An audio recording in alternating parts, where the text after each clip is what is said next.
Before Islam appeared in the 7th century, Arabia was a land of tribes, poets, and polytheists. It was not an empty desert waiting for revelation. It already had culture, belief systems, and moral codes that had evolved over centuries. The Kaaba, which Muslims today call the House of God, already existed long before Islam. It was a shrine filled with many idols, each representing different deities worshipped by different tribes. This pre-Islamic period is often called Jahiliyyah, a term used in Islamic tradition to mean the age of ignorance. But the question is, was it really an age of ignorance?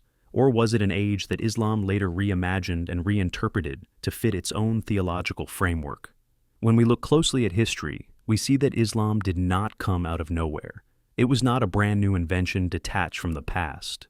It was, rather, a continuation and reformation of the cultural and religious environment already present in Arabia. Islam took the symbols, rituals, and moral ideas that people already understood, and then reshaped them into a monotheistic system centered around one God named Allah. To understand how Islam reimagined pagan Arabia, we have to begin with the environment itself. Pre-Islamic Arabs were tribal people living in a harsh desert landscape.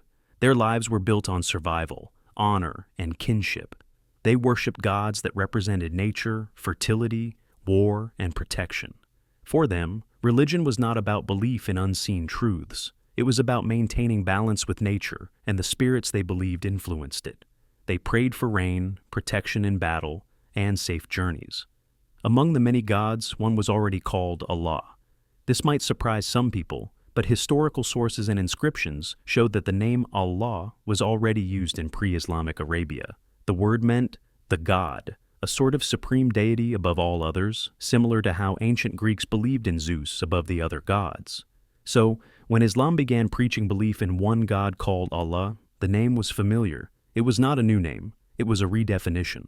Muhammad, the prophet of Islam, grew up in this environment. His tribe, the Quraysh, were the custodians of the Kaaba. They profited from the pilgrimages that people made to Mecca to worship their idols. The Kaaba was a kind of marketplace of gods. People would come from different tribes, bring their idols, and perform rituals. When Muhammad later preached monotheism, his message was not that people should stop worshiping at the Kaaba. Instead, he told them to worship there in a purified way, directed only toward one God. The Kaaba remained, the rituals remained, but their meanings were transformed. Take the example of the pilgrimage known as Hajj. Before Islam, people already performed pilgrimage to the Kaaba.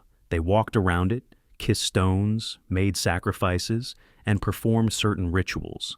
Islam did not abolish these actions. Instead, it reinterpreted them. The same acts continued, but with a new theological story behind them.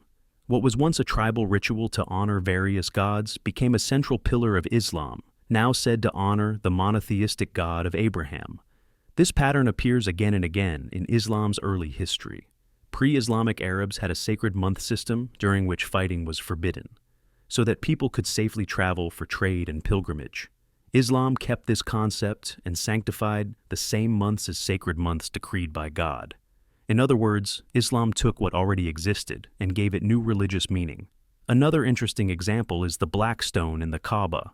Before Islam, the stone was revered as a sacred object, perhaps linked to celestial worship or ancient fertility rituals. Islam did not destroy it. Instead, Muhammad retained it as part of the new monotheistic framework, saying that it was a stone sent from heaven. Pilgrims were still to kiss it, but now as an act of devotion to the one God. The ritual remained, only the interpretation changed. The transformation also extended to moral and social codes. Before Islam, Arabs had strong traditions of hospitality, loyalty, and courage. These values were essential in a world where survival depended on cooperation. Islam preserved these values and presented them as divine virtues commanded by God.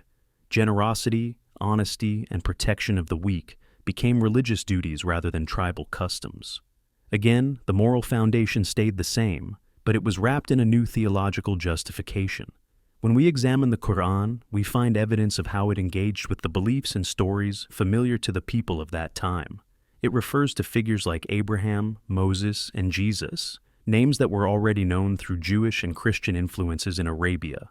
There were Jewish tribes in places like Medina and Christian traders in the northern regions. So, when Islam introduced stories of prophets, they were not alien to the audience. They were familiar tales, but told through a new lens. Islam claimed that it was restoring the original message that earlier religions had corrupted. This was another way of reimagining old beliefs within a new narrative. The concept of revelation itself was also not new. In pre-Islamic poetry, we find mentions of jinns and spirits inspiring poets and soothsayers. Muhammad's claim of being inspired by an angel called Gabriel would have been understood in that same cultural context. People already believed that messages could come from the unseen world. Islam simply redirected that belief toward a monotheistic system.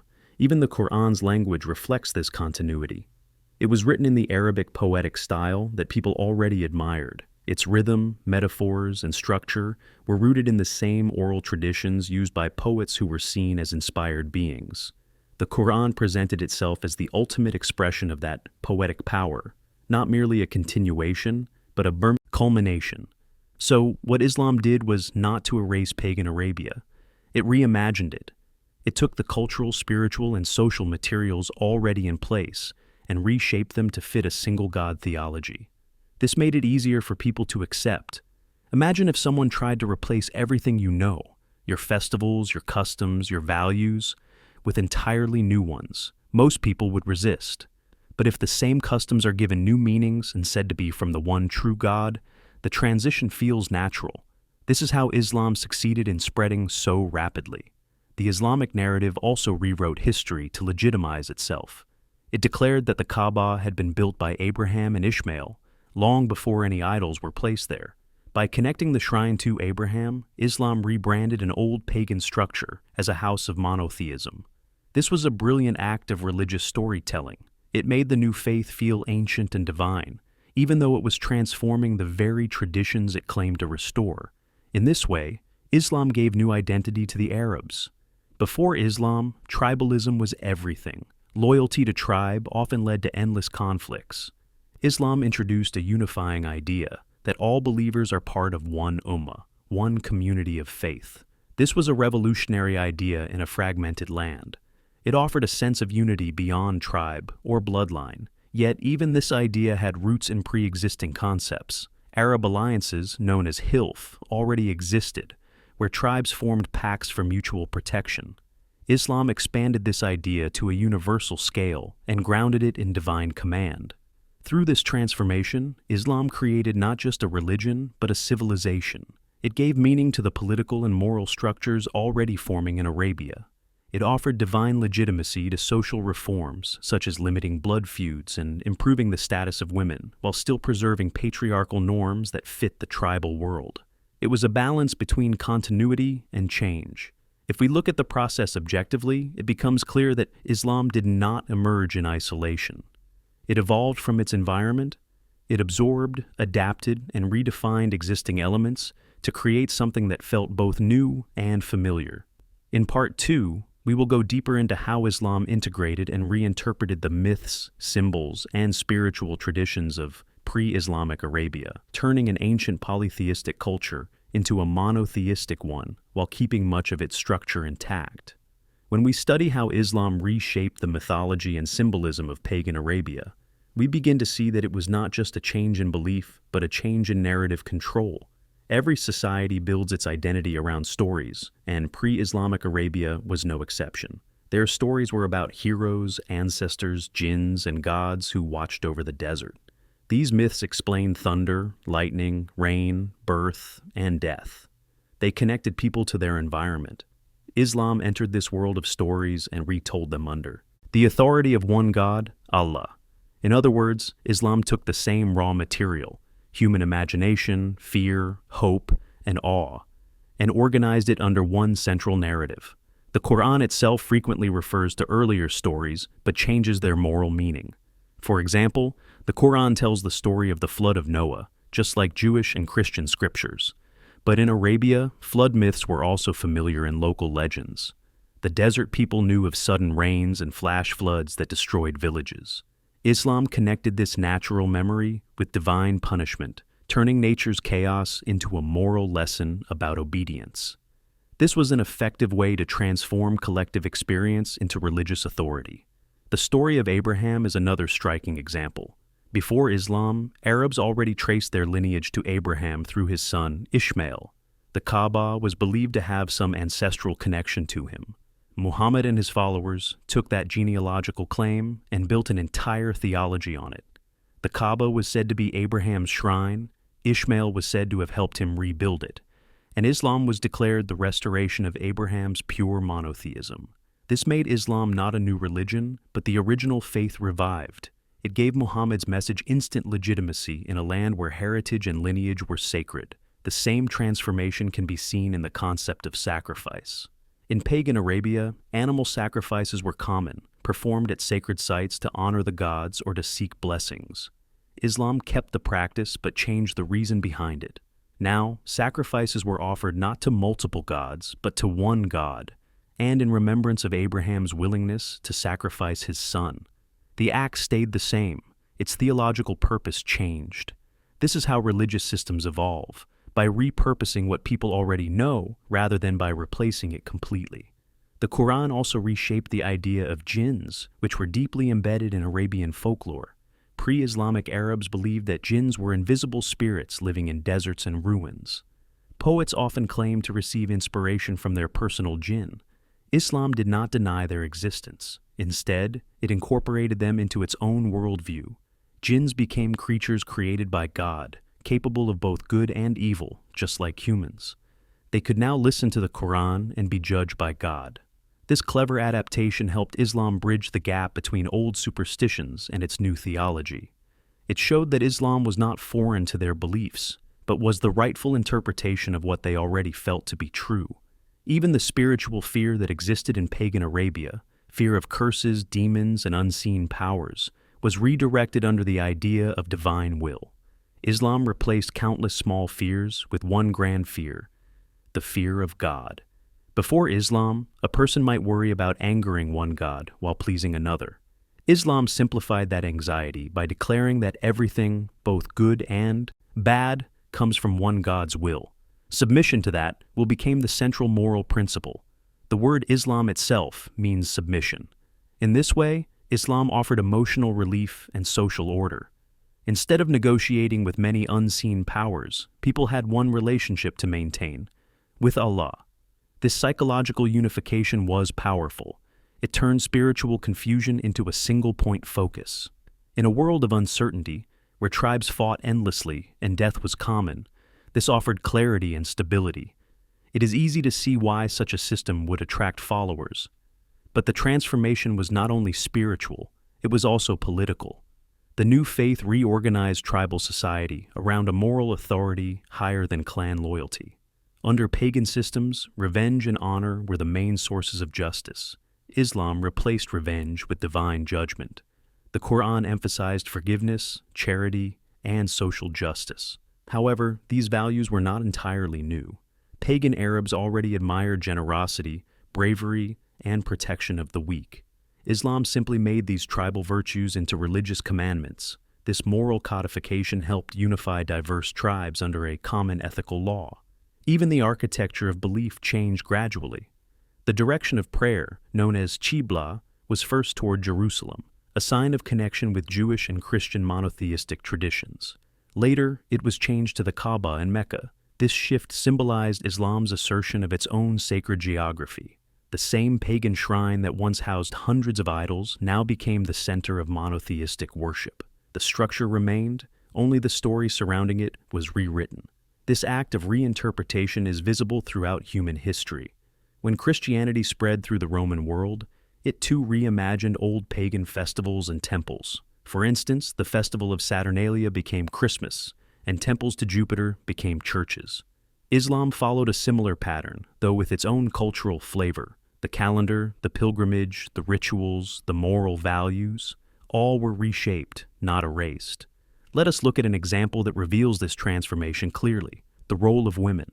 In pagan Arabia, women had varying degrees of freedom depending on their tribe. Some women were merchants, poets, and even warriors. Others were treated as property.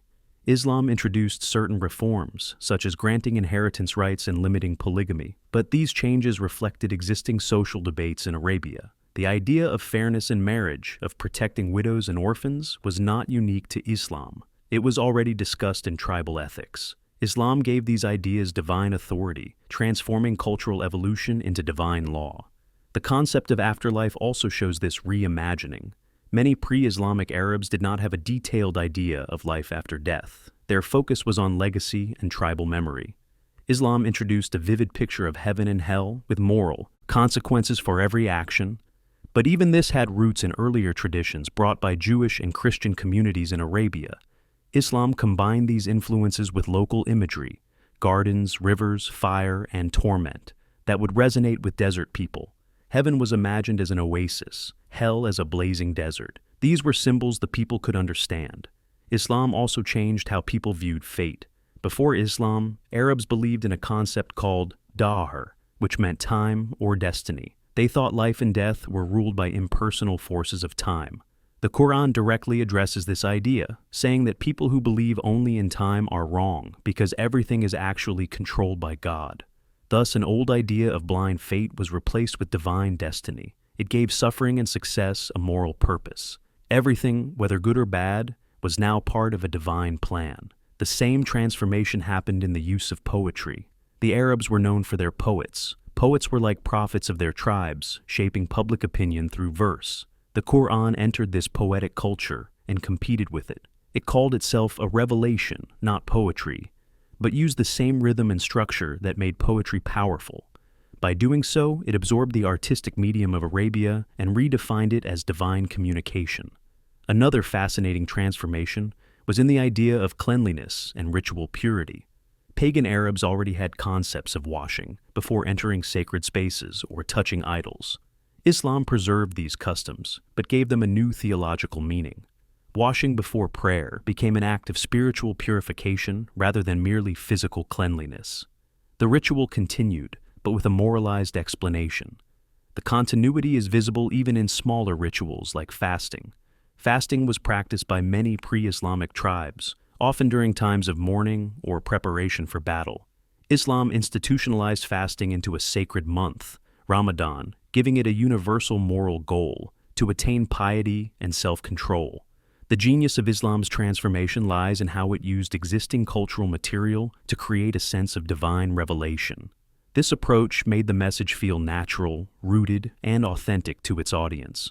People did not feel that they were abandoning their entire world. They were told they were returning to its true form, one that had been forgotten. But while Islam reimagined pagan Arabia, it also simplified the complexity of its past. The label Jahiliyyah reduced centuries of rich cultural diversity into one word: ignorance. This rhetorical move created a sharp contrast between old and new, between darkness and light, between falsehood and truth. It was a powerful psychological tool. It made followers feel that by joining Islam, they were stepping out of chaos into order. However, history rarely fits into such simple divisions. The so-called Age of Ignorance had its poets, thinkers, and moral codes. It was not a void waiting for revelation, but a culture already in motion. Islam's success came not from destroying it, but from reorganizing it into a new religious structure that felt both familiar and sacred. In Part 3, we will explore how this transformation affected the long-term evolution of Islamic civilization, how the reinterpretation of pagan roots continued through history, and how the same process of reimagining shapes religion even today. By the time Islam became dominant in Arabia, the transformation of the region was not only religious, but also cultural, political, and psychological. The new faith had successfully absorbed the symbols, myths, and social systems of pagan Arabia, reshaping them to serve its monotheistic vision. But this process did not stop with the early Arabs. The same strategy of reinterpretation continued as Islam expanded into new lands. It reimagined Persia, Byzantium, and the Indian subcontinent, just as it had reimagined pagan Arabia. Wherever it went, Islam adopted what people already valued, then gave those values divine justification. But to understand how deep this transformation went, we must look again at the psychology of belief in Arabia. Before Islam, the Arabs saw the world as filled with many powers. Rain, wind, disease, and death were controlled by different spirits and gods. People made offerings to win favor or avoid misfortune. This system created anxiety because one could never be sure which god was pleased or offended. Islam replaced that anxiety with a single absolute authority, Allah. Submission to this one will meant peace. That is why the word Islam means submission, and the word Muslim means one who submits. This psychological shift was enormous. It gave people a sense of control through surrender. They no longer needed to guess which power ruled which event. Everything was now part of a single divine plan. Yet, if we examine this idea closely, it was less of a revolution and more of a reorganization. The emotional needs that religion fulfilled, the need for order, meaning, and belonging, remained the same. What changed was how those needs were framed. Islam gave them new symbols and a new story. In other words, it was a new language for old human feelings. The fear of death, the desire for justice, the longing for mercy. These were timeless emotions. Paganism expressed them through idols and myths. Islam expressed them through revelation and scripture. One of the most striking continuities was in the ritual of prayer. Before Islam, people prayed in various ways, facing sacred stones, raising their hands to the sky, or circling the Kaaba. Islam preserved all of these gestures but standardized them. The physical act of bowing, kneeling, and facing a sacred direction was already familiar. Islam gave these movements fixed meanings and structured times. The same bodily expressions became part of divine law. That structure gave unity and discipline to a people used to spontaneous ritual. The Kaaba itself is the perfect symbol of how Islam reimagined pagan Arabia. Originally, it was a house filled with idols from different tribes. Each tribe saw it as a place to honor its own gods. Islam removed the idols but kept the structure, declaring it the house of one God built by Abraham. In a single stroke, it turned a tribal symbol into a universal one. Yet the continuity of reverence remained. The act of circling the Kaaba, kissing the sacred stone, and performing sacrifices were all retained. The physical acts of worship survived, but their stories changed. This pattern can be found even in the way Islam described the universe. Pre-Islamic Arabs often believed that stars influenced human destiny. Astrology was common. Islam rejected the idea that stars controlled fate, but still acknowledged their beauty and usefulness for navigation, calling them signs from God. Once again, the same cosmic symbols were retained but redirected toward monotheism.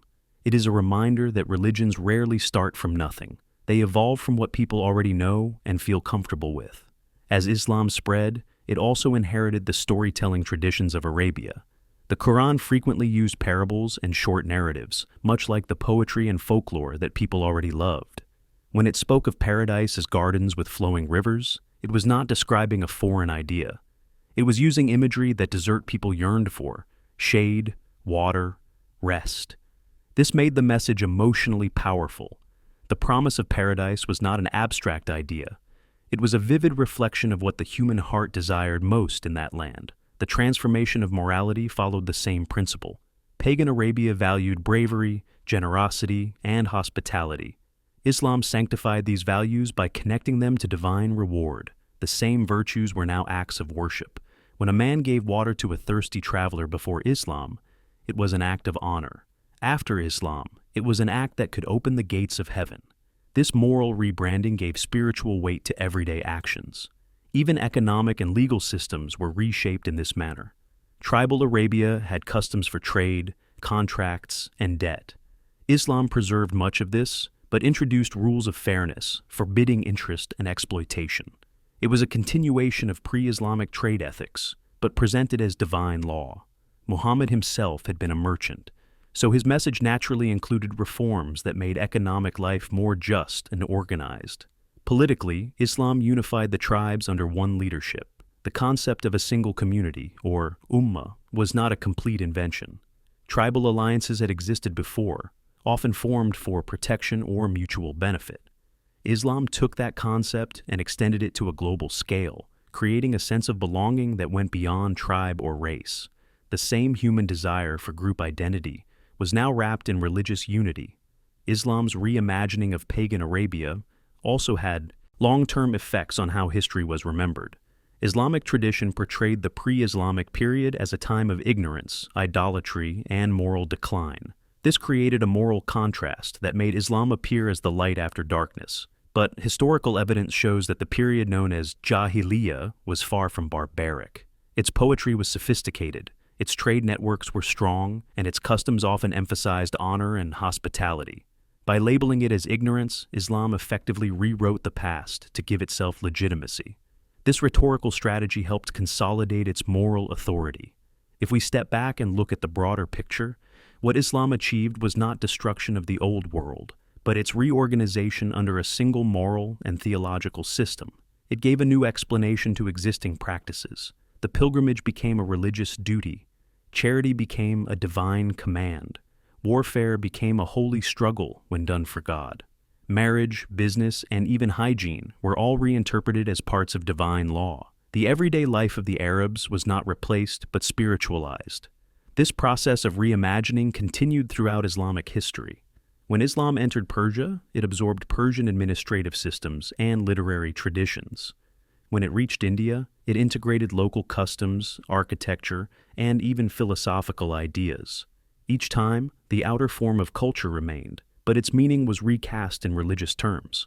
This adaptability was one reason for Islam's success. It did not demand complete cultural erasure. It offered transformation instead. If we look at religion in general, this pattern is universal. Every religion builds upon what came before. Christianity reimagined Judaism. Buddhism reimagined Hindu traditions. Islam reimagined the pagan and monotheistic elements of Arabia. Religion evolves by borrowing familiar ideas and giving them new stories. This is why so many religious practices around the world look similar: fasting, prayer, sacred food, confession, and pilgrimage. They all come from the same human psychological roots, only wrapped in different narratives.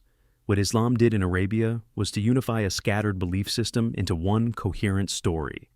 It turned tribal gods into one supreme God, turned tribal ethics into divine commandments, and turned local rituals into universal duties. In doing so, it gave the Arab world a new identity. It transformed desert tribes into the heart of a civilization that would stretch from Spain to India. But while Islam claimed to restore the truth of one God, in essence, it followed the same path that all religions follow: the reimagining of human traditions under a sacred name. It took what people already found meaningful and told them that meaning came from a divine source. It was not so much a revelation from above as it was a reorganization from within. The story of Islam's birth is therefore a story of human adaptation. It shows how societies recycle their spiritual ideas to fit new political and moral realities. In the 7th century, Arabia was changing. Trade was expanding, tribes were competing, and people were searching for unity. Islam offered a vision that met all these needs. It promised moral order, divine justice, and eternal meaning. Its success lay not in being completely different, but in being familiar enough to feel natural, yet strong enough to feel divine.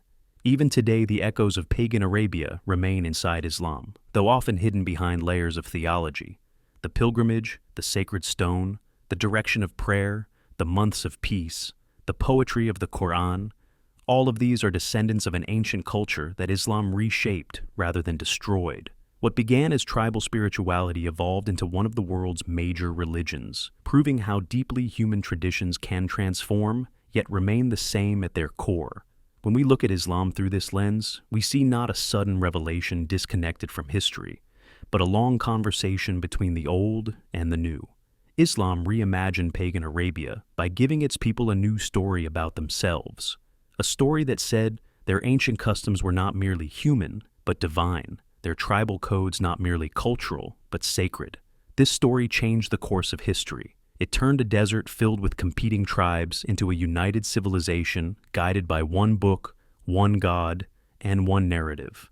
And that is how Islam reimagined pagan Arabia, not by erasing its past, but by rewriting it into something that would endure for centuries.